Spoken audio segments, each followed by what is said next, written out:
a lot of the companies out there, all they do is sell GPS, or offer GPS. And we think GPS is a wonderful technology, but we feel it's more appropriate. It's a repossession tool, not a collections tool. So we also, obviously we cut our teeth in this business with collection technology, even though we still feel we're the leader in GPS as well. But we feel most dealers are more concerned about collecting their money than collecting their asset, because once you collect your asset, you're no longer going to collect the revenues with it. The whole idea is to keep people in their vehicles and to keep that revenue flow going.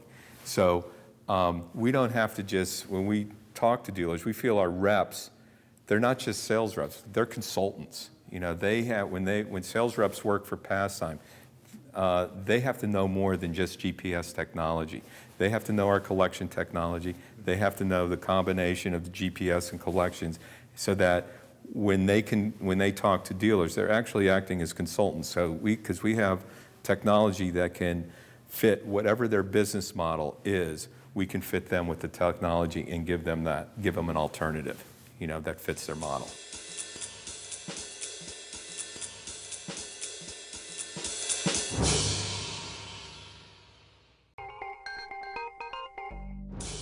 Wheels president Dan Frank explains how his company determined that reimbursement is sometimes the better option and consequently created a new reimbursement program. Wheels has been working on the reimbursement program for a while, so it doesn't feel so new to us. But for a long time, I think we and maybe a lot of the industry thought of reimbursement as kind of the enemy, people trying to take away employees' cars, and that a lot of us have done a lot of work to show that a company-provided vehicle has a lot of advantages.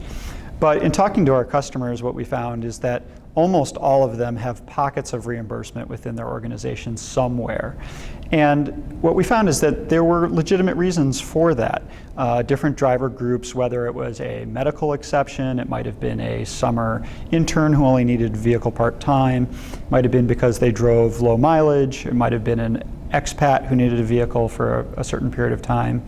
It might have been a pharmaceutical company that was launching a drug but didn't yet have approval, so they didn't want to commit to buying the vehicles until they got approval, so it was a temporary solution. We were finding all sorts of pockets where it made sense to provide a reimbursement option. And as we looked into it, we thought the reasons made sense, and so we invested in saying, if they're going to need to do it, we ought to support them in all of their transportation needs, company provided or employee provided vehicle, if we can do it in a quality way to the same level that we do our leased vehicles. So we decided several years ago to figure out, can we build a program that is as good in terms of service and in terms of driver productivity and in terms of safety and in terms of legal compliance, that's as good as our lease program.